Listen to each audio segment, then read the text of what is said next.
தம்பி வந்திருக்கா? இல்லக்கா, அவ பெருநாளைக்கு தானே வருவாங்க.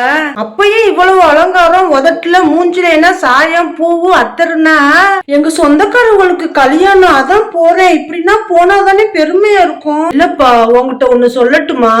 சொல்லுங்கக்கா. ஒரு பொண்ணுடைய அலங்காரம் தன் கணவனுக்கு மட்டும்தானே. பிறருக்கு தெரிய வேண்டும் என்பதற்காக நறுமணத்தை பூசிக்கொண்டு கூட்டத்தை கடந்து செல்பவள் விபச்சாரி ஆவாள் என நபி ஸல்லல்லாஹு அலைஹி வஸல்லம் அவர்கள் சொல்லியிருக்காப்பா. அல்லாஹ் பாதுகாக்கணும்க்கா. தான் வீட்டு கல்யாணமாவே இருந்தாலும் ஒரு பெண் மரணம் வரையும் ஹிஜாப்பையும் பர்தாவையும் கடைசி வரையும் கடைபிடிக்கணும். மெல்லிய ஆடையை அணிந்து அந்நிய ஆண்களை தன் பக்கம் ஈர்க்கக்கூடிய பெண்கள் நரகத்திற்குரியவர் என நபி ஸல்லல்லாஹு அலைஹி வஸல்லம் அவர்கள் சொல்லியிருக்காங்க. அப்படியாக்கா? அல்லாஹ் பாதுகாத்திடல அனைவரையுமே.